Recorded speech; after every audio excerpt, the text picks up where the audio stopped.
Bendito el Señor que nos dio su palabra en la cual podemos regocijarnos todos los días. Y también que nos sirve como base para nuestra reflexión semanal. Hoy estaremos reflexionando sobre el acontecimiento más maravilloso que tenemos en el futuro. Vamos a estudiar, vamos a reflexionar acerca de 5 realidades sobre la segunda venida de Jesús. Y como siempre, reconociendo nuestra indignidad y nuestra incapacidad por nosotros mismos, vamos a suplicar que el Espíritu Santo nos conceda la sabiduría y la gracia. Oramos.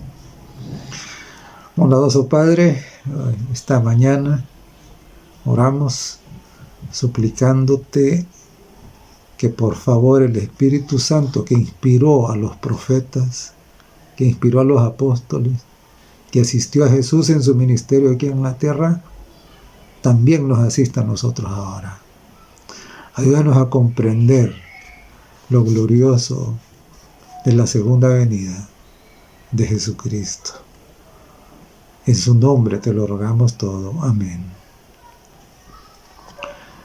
Existen muchas ideas acerca de la segunda venida de Jesucristo. Comentando con un colega una vez, le digo, mira, Jesucristo vendrá muy pronto. Y él me dijo, Jesús no puede venir, me dijo. Porque si viene, me dijo, lo vuelven a matar.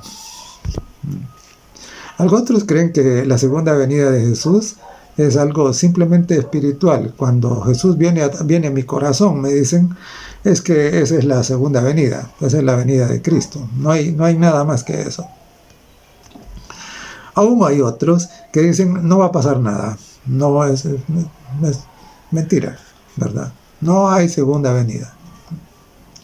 Otros incluso dicen que la segunda venida ya ocurrió. Y ocurrió allá en el siglo XX, ¿verdad? Y otros piensan que la segunda venida de Jesús será algo secreto, algo oculto. Entonces ahora nos vamos a ocupar en mirar 5 realidades acerca de la segunda venida de Jesucristo, tal como la Biblia, que es la fuente de toda verdad, las presenta. En primer lugar, en el Evangelio de San Juan, en el capítulo 14, en los versos del 1 al 3, cuando los discípulos estaban así, turbados, afligidos, porque Jesús les había dicho que ya no iba a estar con ellos. Entonces Él hizo esta promesa. Les dijo, no se turbe vuestro corazón. ¿Creéis en Dios? Creed también en mí. En la casa de mi Padre muchas moradas hay. Y voy pues a preparar lugar para vosotros. Y si me fuere y os preparare lugar, ponga cuidado, dice, vendré otra vez y os tomaré a mí mismo para que donde yo estoy, vosotros también estéis. Entonces, claro, esta es la promesa más maravillosa, que Jesucristo volverá, pero no volverá en vano, no volverá como vino la primera vez, sino ahora regresa glorioso, ahora regresa con poder. ¿Y a qué viene? Viene a llevarnos, viene a llevar a todos aquellos que aquí le recibieron como Rey y Señor. Se comprometieron 100% con Él. Y entonces, no hay, y claro, y dice, voy a prepararles un lugar para ustedes. Imagínese usted, qué hermoso, ¿no? Entonces Jesús prometió volver. Y la segunda venida de Jesucristo es tan importante porque eso es una fase que completa, ayuda a completar, aunque todavía después de la segunda falta un poquito, pero el plan de la redención. Sin la segunda venida de Jesucristo, el plan de la redención no estaría completo. ¿Por qué? Ya vamos a ver por qué. Pero voy a adelantarlo, sí. Mire, no estaría completo porque es en la segunda venida cuando los salvos van al cielo, no antes, ¿verdad? Entonces, veamos pues, comencemos con nuestra listita de las 5 realidades acerca de la segunda venida de Jesús. La primera la encontramos en el Evangelio según San Mateo, en el capítulo 24 y en el verso 3. Jesús les había dicho que en el templo no quedaría piedra sobre piedra, que Jerusalén también sería destruida. Y ellos quedaron impactados. Y entonces ellos le hacen una pregunta. Y dice en el verso 3, estando él sentado en el monte de los olivos, los discípulos se le acercaron aparte diciendo, dinos, ¿cuándo serán estas cosas? ¿Y qué señal habrá de tu venida y del fin del mundo? En otras versiones dice del fin del siglo, ¿verdad? Entonces la primera realidad es esta. Mire, la segunda venida de Jesucristo representa o es o constituye el fin del mundo tal como lo conocemos ahora. Y por supuesto, al mirar las otras realidades, entonces vamos a entender por qué, ¿verdad? Pero recuerde, aquí cuando Cristo venga, aquí no va a quedar nada. ¿Por qué? Porque es el fin del mundo. Los discípulos lo tenían claro. Y por eso al plantearle la pregunta a Jesús, se lo dicen así. ¿Y qué señal habrá de tu venida? Claro, de la segunda venida, la que él había prometido. Y dicen del fin del mundo. Es decir, son dos cosas que ocurren simultáneamente, ¿no? Muy bien, esa es la primera realidad. La segunda realidad es que la venida de Jesús no será secreta, no va a ser oculta, no va a ser clandestina, ¿verdad? Y en Apocalipsis, el capítulo 1 y el verso 7, está escrito, dice así, he aquí que viene con las nubes, y todo ojo le verá. Y los que le traspasaron y todos los linajes de la tierra harán lamentación por él. Sí, amén. Entonces note lo siguiente. Dice, he aquí que viene con las nubes y dice, todo ojo le verá. Todo significa eso, ¿no? Todo. Pero algunas personas insisten en que todo no es todo, sino que dicen ellos, no, todos los que tienen ojo de entendimiento, dicen, hermanos, amigos, miren, pero si aquí dice que los que le traspasaron lo van a ver, y esos no tienen ojo del entendimiento, ¿verdad? Y también dice, y todas las naciones, dice, todos los linajes de la tierra. Entonces, no hay tal, ¿verdad? Será un evento que no va a escapar del conocimiento inmediato de nadie que esté con vida, ¿verdad? Eso es lo que el Señor enseñó. Y en 1 Tesalonicenses, el capítulo 4 y los versos 16 y 17, el apóstol Pablo, inspirado por el Espíritu Santo, dijo lo siguiente, porque el Señor mismo dijo, con voz de mando, voz de arcángel y con trompeta de Dios. Entonces, voz de mando, eso no es algo suave. Y dice, además, voz de arcángel. De hecho, el propósito de la voz es que se oiga, ¿no? Es que se oiga. Ese es el propósito. Y entonces, y todavía agrega, y con trompeta, es decir, que el evento no podrá pasar desapercibido. ¿Por qué? Porque es un evento que viene acompañado de ¿qué? Que viene acompañado de ruido, de sonidos. Dice voz de mando, voz de arcángel, trompeta de Dios. Pero no solo eso, sino que sigue diciendo, descenderá del cielo y los muertos en Cristo resucitarán primero. O sea, no solo se va a oír, sino que en esa oportunidad va a ocurrir la resurrección de los muertos en Cristo, de aquellos que fueron suficientemente humildes para acercarse a Él, confesar sus pecados, a suplicar su gracia y su poder para vivir una vida nueva. Nacieron de nuevo. Entonces, en ocasión de la segunda venida saldrán de sus tumbas. Entonces, todos estos que dicen que la segunda venida ya ocurrió, entonces, ¿cómo pueden decirlo? Si los muertos no han resucitado, siguen ahí todavía, ¿verdad? Si no hemos oído, si no lo hemos visto, ¿verdad? Entonces, pero no termina ahí, todavía sigue, porque dice,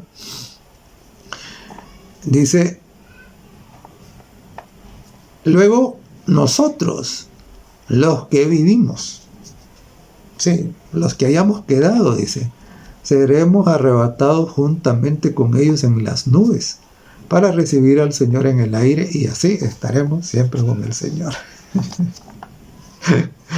En la segunda venida, nosotros, dice, los que estemos vivos y que también hicimos nuestra decisión por Jesucristo, seremos arrebatados.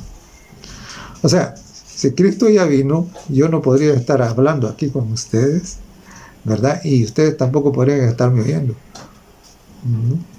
Entonces, la prueba de que Él no ha venido es que aquí estamos todavía, ¿verdad? Entonces, la segunda realidad es que no será secreta, ¿verdad? Que será audible, ¿verdad? Que entonces ocurrirá la resurrección y que también entonces ocurrirá el traslado de los que estamos vivos y que hemos hecho de Jesucristo la razón de nuestra vida.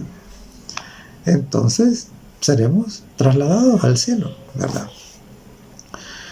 Y en la segunda de Pedro, el capítulo 3, los versos 10 al 12, dice la palabra de Dios: pero el día del Señor vendrá como ladrón en la noche, en la cual los cielos pasarán con grande estruendo, y los elementos ardiendo serán deshechos, y la tierra y las obras que en ella hay serán quemadas, esperando y apresurándoos para la venida del día de Dios, en el cual los cielos encendiéndose serán deshechos, y los elementos siendo quemados se fundirán.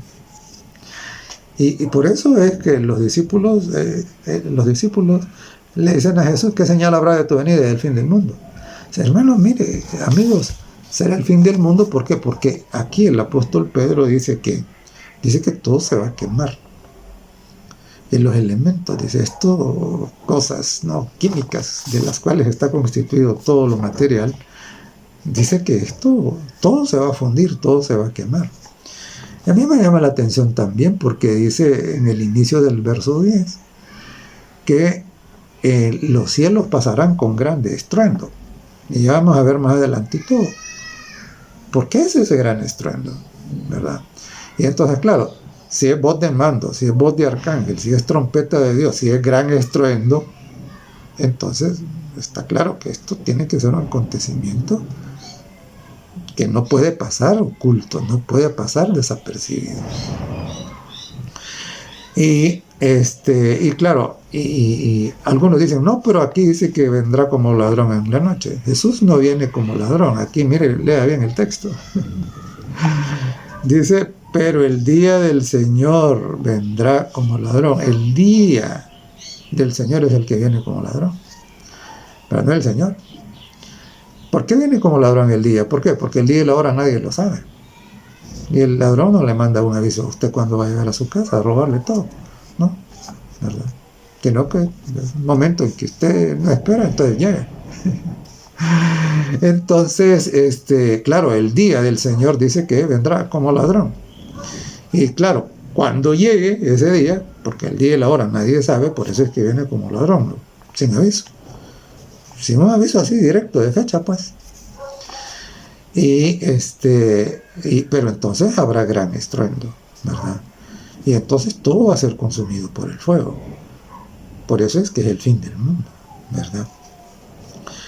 ¿Y cuál es el origen del gran estruendo? El origen del gran estruendo lo encontramos en Apocalipsis, el capítulo 6 y el verso 14. Dice, y el cielo se desvaneció como un pergamino que se enrolla, y todo monte y toda isla se removió de su lugar. Apocalipsis 6:14 dice que el cielo, esta atmósfera que ahora rodea el planeta, se revienta, se abre, se rompe. Y se produce un cataclismo espantoso, tan grande, que dice acá que todo monte, es decir, todo cerro, toda montaña, todo volcán que ahora usted mira, dice que se derrumban. Y dice que las islas se hunden, ¿verdad? Se hunden, desaparecen, ¿verdad? Todo monte y toda isla, dice, se removió de su lugar. Entonces, claro, precisamente este estallido en la atmósfera que deja el planeta expuesto a todos esos rayos que vienen del resto del universo. Entonces, y todo el terremoto ocurriendo, ¿no? Es súper espantoso terremoto, que todo monte se derrumba y toda isla se hunde. Eso es lo que produce el gran estruendo, ¿verdad? Entonces, note, esto no puede ser ni secreto, ¿verdad? Y esto, precisamente, ¿cómo va a pasar desapercibido? Entonces, la primera realidad es que la segunda venida es el fin del mundo. La segunda realidad es que no puede ser secreta, ¿verdad? Y la tercera, encontramos en Mateo 24:36, y dice, pero el día y la hora nadie sabe, ni aun los ángeles de los cielos, sino solo mi Padre. Entonces, mire, qué triste, ¿no? Ha habido bastantes que se han atrevido a decir, va a venir en el 2000 no sé cuánto, va a venir en esta fecha, algunos están diciendo que va a venir en el 2030, etcétera. Hermanos, amigos, miren, la Biblia dice bien claro que el día y la hora nadie sabe. El día y la hora nadie sabe. Es decir, el Señor no quiso dejarnos saber la fecha cuando ocurriría la segunda venida. Ahora, ¿por qué? ¿Por qué la ocultó? La ocultó para que nosotros estemos listos para ser trasladados al cielo hoy. Y si no viene hoy, mañana. Y si no viene mañana, pasado mañana. Es decir, y es interesante porque cuando usted estudia el libro de Apocalipsis, el Señor Jesucristo varias veces Él dice, vengo pronto, vengo en breve, ¿verdad? Entonces, claro, ¿por qué? Porque es el propósito de Dios que nosotros nos mantengamos alerta cada minuto, para que no nos atengamos, ¿verdad? Y entonces, en su grande amor, Él decidió ocultar la fecha, ¿verdad? Porque desafortunadamente los seres humanos tendemos a ser atenidos, ¿verdad? Y claro, por eso es que a veces el último día del mes, cuando al siguiente día se vence su licencia de conducir y todo, ahí están las grandes colas, ¿verdad? Y entonces, no. Y además, la preparación para la segunda venida de Cristo, para encontrarse con ese Dios maravilloso, ¿no? No ocurre instantáneamente, no ocurre de un día para otro. La Biblia dice que sin santidad nadie verá al Señor. Y la santidad no se desarrolla en un día, ¿verdad?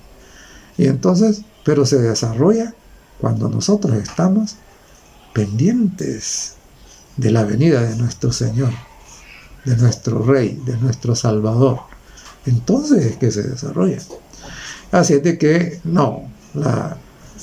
la tercera realidad es esta, ¿no? Es que nadie, entonces cuando usted escuche que alguien está poniendo fechas, usted puede saber que simple y sencillamente no es así, que nadie lo sabe, ¿verdad? Por supuesto, los que ya sabemos cómo será la segunda venida de Jesús, entonces, y que hemos decidido entregarle nuestra vida al Señor, nosotros quisiéramos que fuera ya, ¿verdad?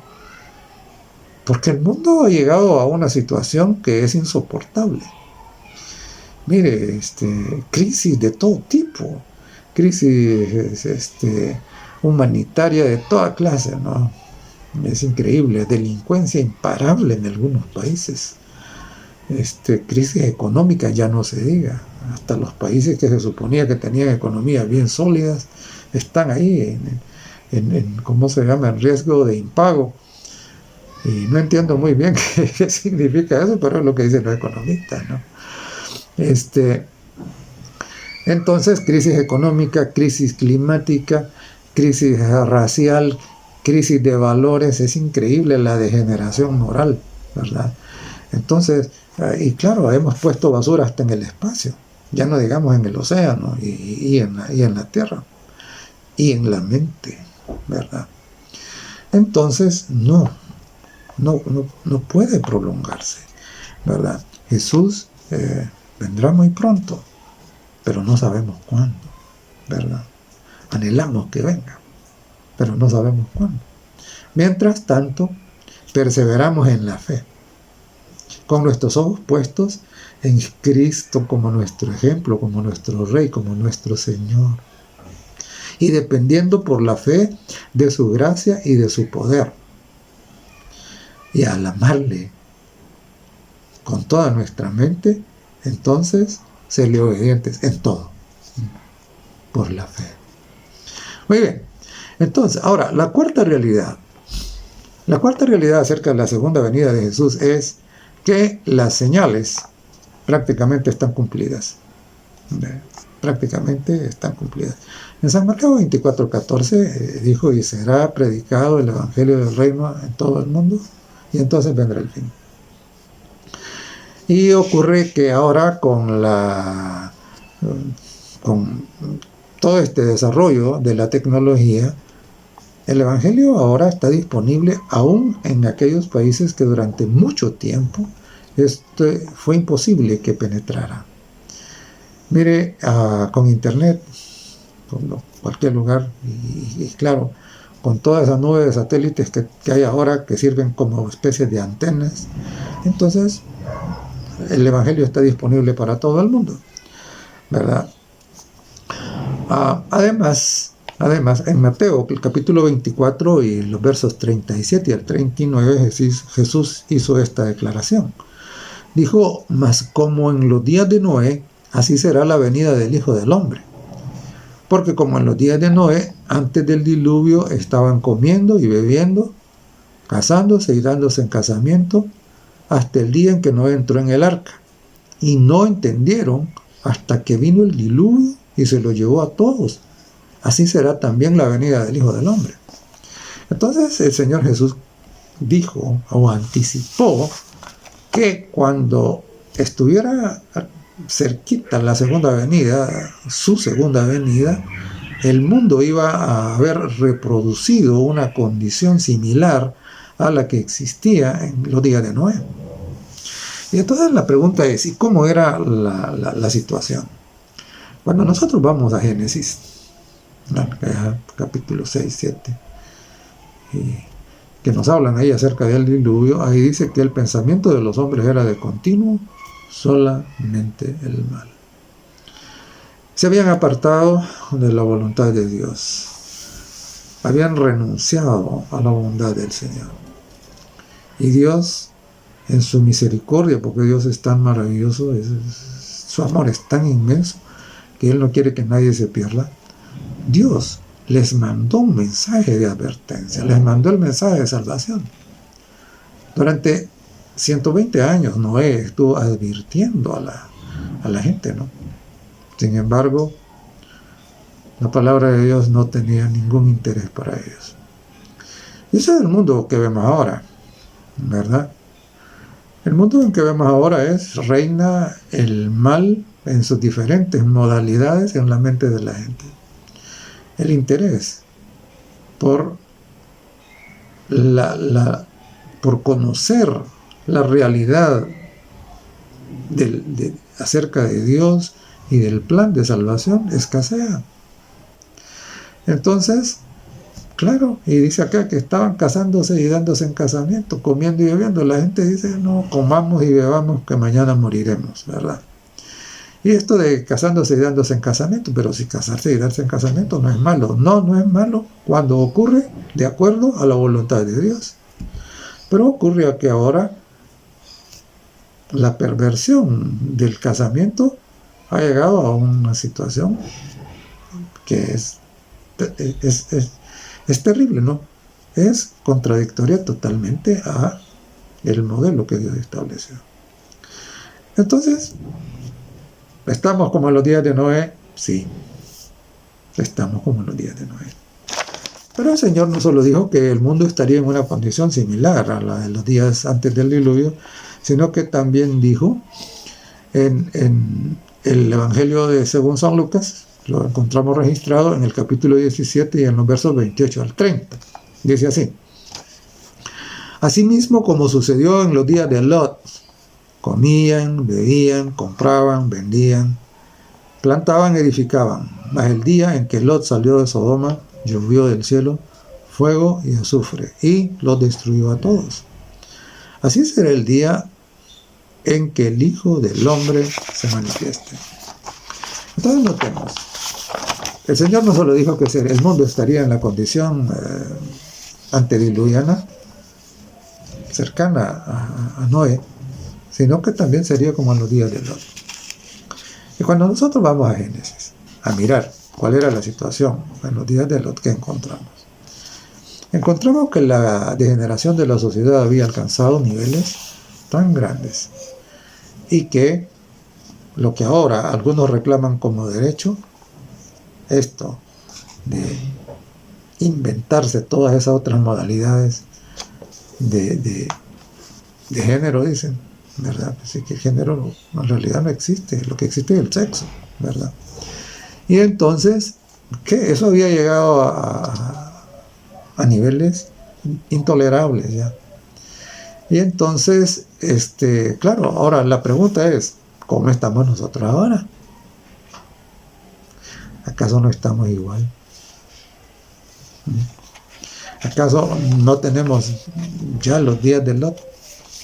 Si lo único que hace falta ahora es que llegue el día cuando va a caer fuego. Ese va a ser en la segunda venida. Eso es lo que dijo el apóstol Pedro allá. ¿Se acuerda, verdad? Sí. Entonces, esa es y claro, de ahí para allá todas las demás señales de guerras y rumores de guerras, bueno, ahí no hay necesidad de decirlo. Desastres, terremotos, enfermedades, etcétera, ¿no? Y la abundancia de falsos profetas, todo eso, todo está cumplido, así que no falta prácticamente nada, ¿no? Así es de que esta realidad, la cuarta realidad es esta, ¿no? Es que las señales están cumplidas prácticamente. O sea, Jesús no va a tardar mucho. Y la quinta realidad es que la segunda venida no va a representar lo mismo para toda la gente.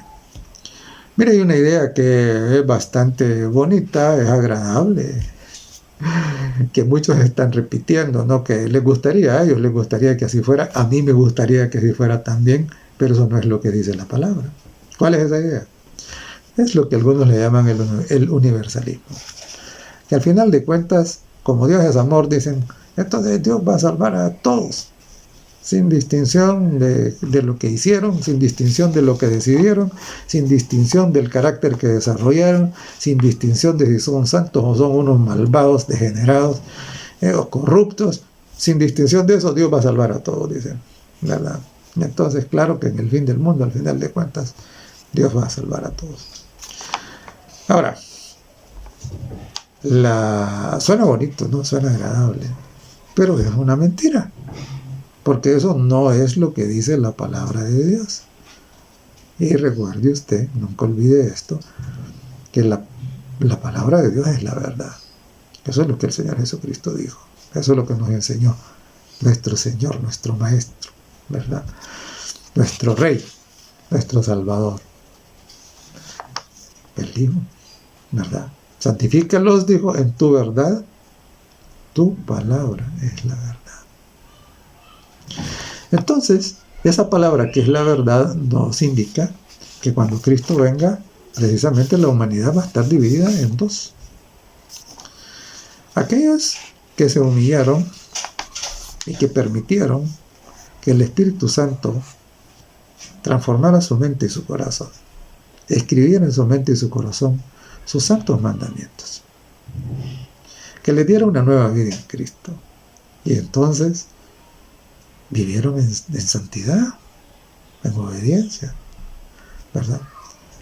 No porque ellos fueran capaces, no por obras de ellos, sino por la obra de Dios obrando en ellos por medio de la fe.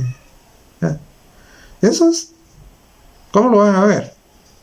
Isaías, el capítulo 25 y el verso 9, lo retrata. Dice así: y se dirá en aquel día, he aquí, este es nuestro Dios.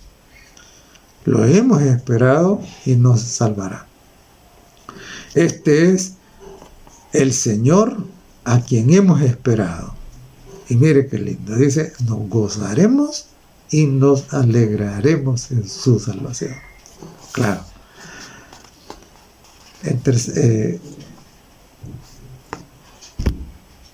Los que pusieron atención, dice que cuando venga, ellos están ansiosos. Primero están ansiosos que venga, y segundo dicen, nos gozaremos y nos alegraremos en su salvación.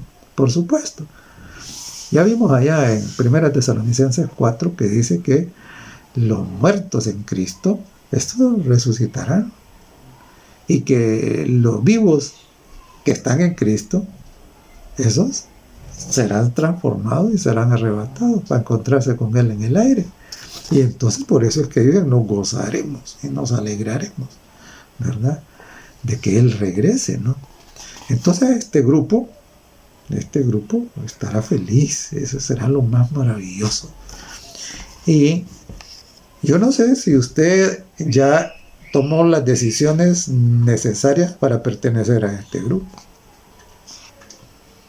Si no lo ha hecho, yo lo invito a que lo haga, a que renuncie a lo que tenga que renunciar. No importa. Bueno, algunos tienen temor de quedarse sin amigos. Algunos tienen, temor de que la familia los rechace. Algunos tienen temor de que van a ver disminuidas sus ganancias materiales. Algunos tienen temor a la burla, ¿verdad? A la presión social. Algunos no quieren sacrificar la carne, quieren seguir satisfaciendo sus instintos carnales, ¿no? Entonces, mire, nada de eso vale la pena. Nada. Tenemos que estar dispuestos a renunciar a todo. Y a mí me encanta lo que el apóstol Pablo era un erudito, ¿no? Y él tenía una trayectoria académica, por decirlo en palabras de ahora, notable. Sin embargo, escuche las palabras de Pablo, ¿no? Él dijo, y todas las cosas que eran para mi ganancia, dijo, ahora las tengo por basura. Es decir, él había llegado a entender que la relación con Cristo era más valiosa que cualquier otra cosa en la vida. Y claro, Él hizo lo que usted y yo y todos deberíamos hacer. ¿Qué? Estar en la disposición de ¿qué? De entregar la vida a Jesús. Estar dispuestos a ¿qué? A abandonar lo que sea necesario para no perder a Jesucristo. Entonces, claro, porque solamente estos son los que alzarán sus brazos y dirán en ocasión de la segunda venida, he aquí, este es nuestro Dios. Y le hemos esperado. Claro, para todos le estaban esperando. Y entonces, claro, mire, la palabra adventista significa eso, ¿verdad? Significa todo el que está esperando la segunda venida de Jesús es un adventista, ¿verdad? Entonces le hemos esperado, o sea, hemos sido adventistas, dice. Entonces le hemos esperado y Él nos salvará. Y dice, nos alegraremos y nos gozaremos en Él. Ahora, pero tristemente hay otro grupo, ¿verdad? El otro grupo está descrito en Apocalipsis en el capítulo 6 y en los versos 14 al 17. Y miren lo que dice. Dice, y el cielo se desvaneció como un pergamino que se enrolla. Recuerde que esto es lo que produce el gran estruendo, ¿verdad? Y todo monte y toda isla se removió de su lugar. Claro, ¿verdad? Terremoto, super mega terremoto. Y los reyes de la tierra, ojo, los reyes de la tierra y los grandes, los ricos, los capitanes, los poderosos, ahí las élites, que ahora adoran su materialismo, su supuesta ciencia. Estos son los que están retratados aquí, los que desprecian la palabra de Dios. Dice, los grandes, los reyes de la tierra, los grandes, los ricos, los capitanes, los poderosos, pero no solo ellos, sino que también dice, y todo siervo y todo libre, o sea, también las otras clases sociales, ¿no? Y todo siervo y todo libre. Ahora mire lo que hacen. Hacen lo contrario de lo que hacía el otro grupo. Porque el otro grupo sale a encontrar a su Señor, a su Salvador. Estos no. Estos huyen de Él. Dice, se escondieron en las cuevas y entre las peñas de los montes. O sea, ellos están aterrorizados, ¿no? Y decían a los montes y a las peñas, caigan sobre nosotros y escóndannos del rostro de aquel que está sentado sobre el trono y de la ira del Cordero, porque el gran día de su ira ha llegado, y ¿quién podrá sostenerse en pie? Entonces, claro, mire, para el primer grupo ese día será el día más maravilloso de toda la historia. Para este otro grupo, este será el día más espantoso de toda la historia. Y entonces, lo crea o no, lo admita o no, usted va a estar en uno de estos dos grupos, ¿sí? Porque toda la humanidad estará en uno de estos dos grupos. Entonces, claro, ahora, Dios en su grande amor le respeta su decisión. Dios nos ha dado a nosotros la maravilla, ¿no? El regalo del libre albedrío. Nosotros somos los que decidimos. Usted es el que decide. Ante esta realidad de que no todos tendrán el mismo destino, Dios le ha dado a usted, ¿qué? Le ha dado a usted el poder para que decida, ¿verdad? Entonces, cuando usted decide, entonces Dios, y decide del lado correcto, Dios va a concederle su gracia, Dios le va a conceder su Espíritu Santo, su poder. En Hechos 1:8 dice, recibiréis poder cuando haya venido sobre vosotros el Espíritu Santo. Hay un montón de gente que no decide por Cristo porque dicen, ay, no, pero es que yo no voy a poder cumplir. Dicen, mire, aquí no se trata de cumplir. Aquí se trata de ser humilde y recibir a Jesús. Y Él dice que cuando nos humillamos, Él nos va a dar poder. Todo, mire, todo lo que nosotros hacemos y que es correcto, no lo hacemos porque nosotros podemos. Lo hacemos porque Dios nos concede. Dios nos concede su gracia. Es obra del Señor. Por eso usted no debe tener miedo, ¿verdad? Usted lo que tiene que hacer es entregarse. Es decidir por Cristo. Eso es lo que tiene que hacer, ¿verdad? Entonces, claro, como dije antes, usted puede hacerse, como decimos en este país, el mareado, y decir, y dejarlo pasar. No, hermano. No, amigo, mire. Si usted no decide por Cristo, y entienda esto, por favor, téngalo claro. Si usted no decide por Cristo, ya usted decidió por el otro lado. Así de sencillo. Pues si usted no decide por Cristo, ya decidió por el otro lado. Entonces, claro, precisamente, por supuesto, ¿no? Dios dice que cuando hay alguien que toma esta decisión, hay fiesta en el cielo. Dios se regocija y los habitantes ahí en el cielo también. Y nosotros aquí en la tierra también nos alegramos. ¿Qué noticia más grande, ¿verdad? Y más agradable es saber que le ha sido arrancada un alma, una persona, al enemigo, ¿verdad? Que hay una persona más que va a poder esperar a Jesús y decir, este es nuestro Dios al que hemos esperado. Qué lindo, ¿no? Entonces, claro, Dios anhela que usted sea esa persona, sea una de esas personas, ¿verdad? Pero claro, si usted insiste en quedarse sin decidir por Cristo, recuerde, ya usted está decidiendo estar en el otro grupo. En este grupo que dice, bueno, mejor yo prefiero que en vez de mirar el rostro de Jesús, yo prefiero que las piedras me caigan encima. Así. Entonces, ahora la pregunta que alguien podría hacerse es la misma pregunta que hicieron allá los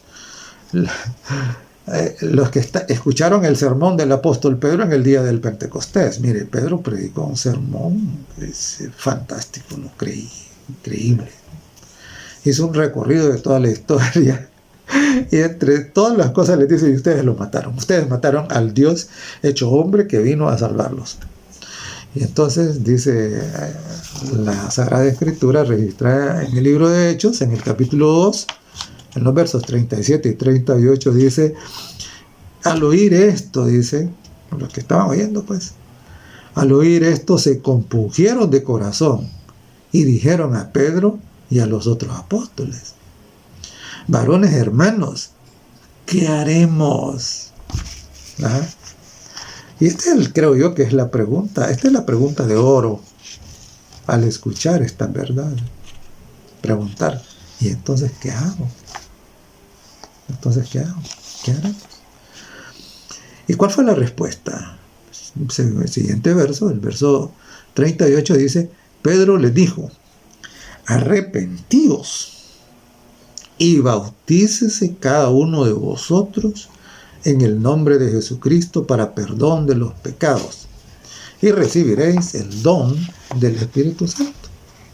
Entonces miremos un poquito la respuesta de Pedro. Primero Pedro dice arrepentidos. ¿Y qué significa eso?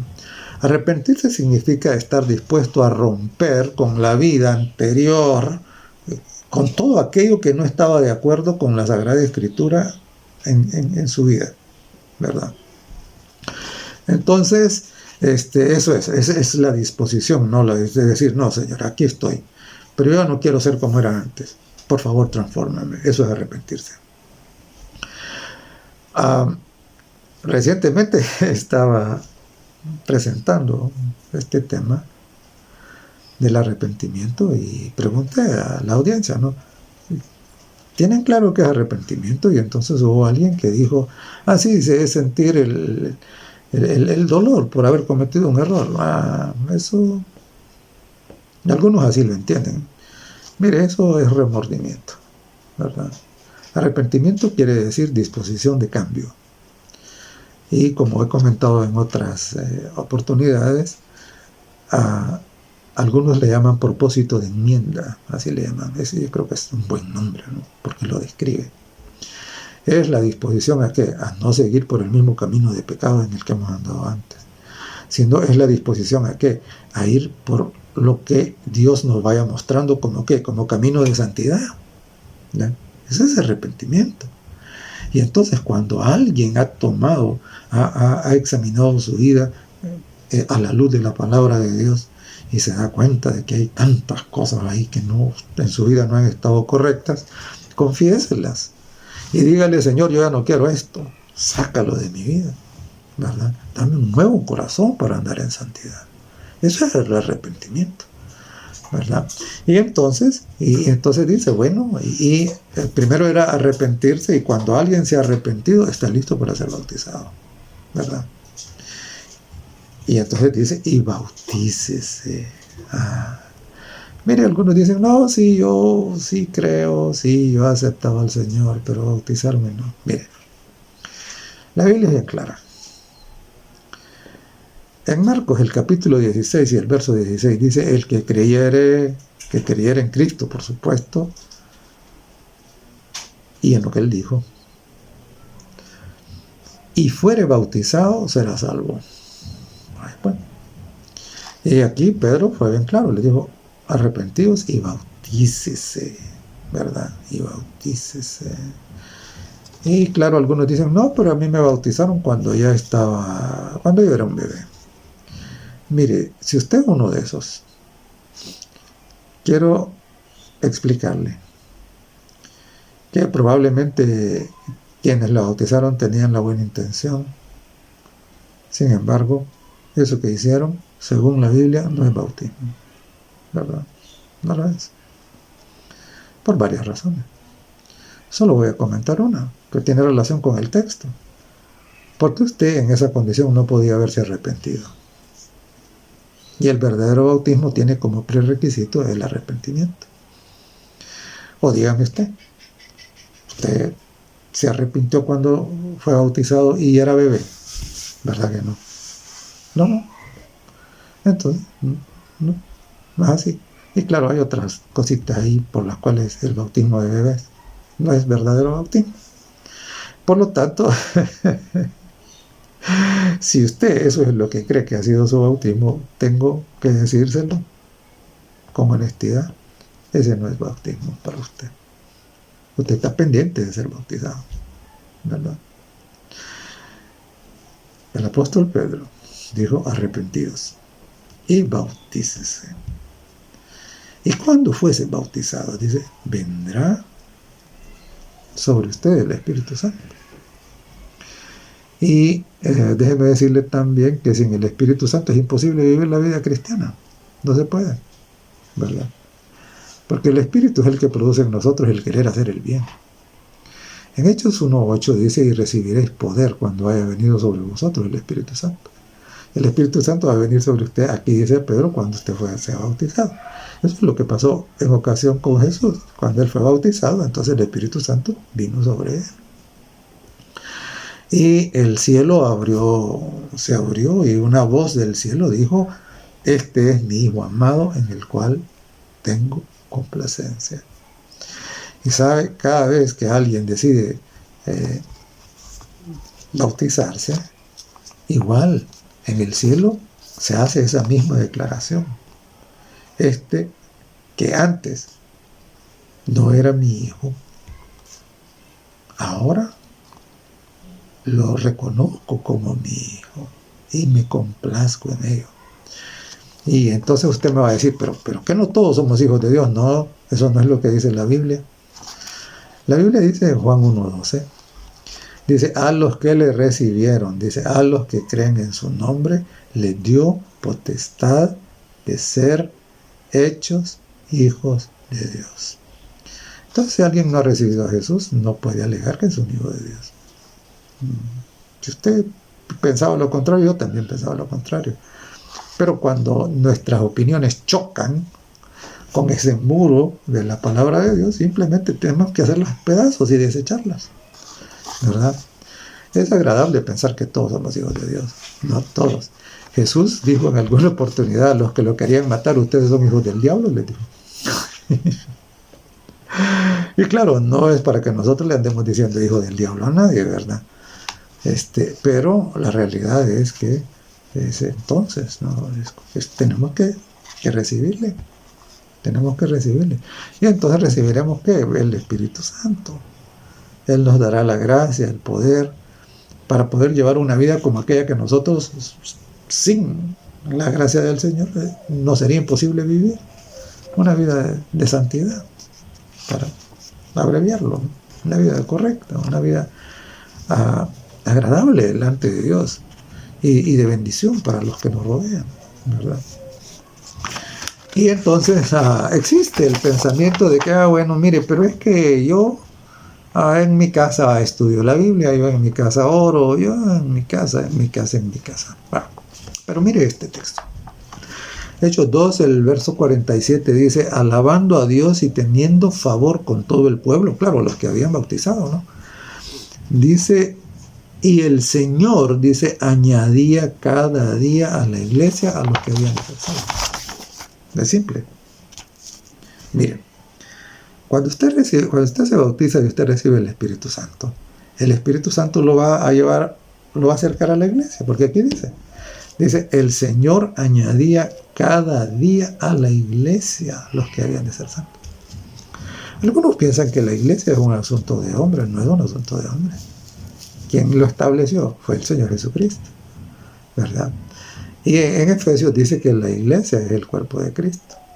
Entonces, y claro, cuando usted recibe a Jesucristo, cuando usted se arrepiente, cuando usted se bautiza, entonces el Espíritu Santo vendrá sobre usted. Y Él le va a añadir a la iglesia, no la va a dejar abandonado, ¿verdad? Entonces, repasemos un poquito para terminar el tema de hoy. 5 realidades acerca de la segunda venida de Jesús. La primera realidad es que la segunda venida de Jesús es el fin del mundo. Recuérdelo. La segunda realidad es que no puede ser secreta. Va a ser lo más estruendoso que le puede ocurrir. La tercera realidad es que el día y la hora nadie lo sabe. La cuarta realidad es que las señales están 99% cumplidas. ¿Verdad? Y la quinta realidad es que no va a significar lo mismo para todo el mundo. Para unos será el día más maravilloso, para otros será el día más espantoso. Y yo quiero terminar la reflexión en esta ocasión preguntándole, ¿y para usted qué? ¿Va a ser maravilloso o va a ser espantoso? Mire, ahorita el Señor le ha dado vida, si usted está viendo esto porque está vivo. Ahorita le da la oportunidad de tomar esa decisión. No la deje pasar. Hágalo cuanto antes. Que Dios le bendiga. Amoroso Padre que estás en el cielo, agradecemos porque eres tan maravilloso, que no quieres que nadie se pierda. Por favor, bendice a cada uno de los que tomaron tiempo para escuchar esta reflexión. Y concédeles la gracia para, habiendo entendido todo esto, hagan decisiones, Señor, que un día lo lleven ante tu presencia. En el nombre de Jesús te lo rogamos. Amén.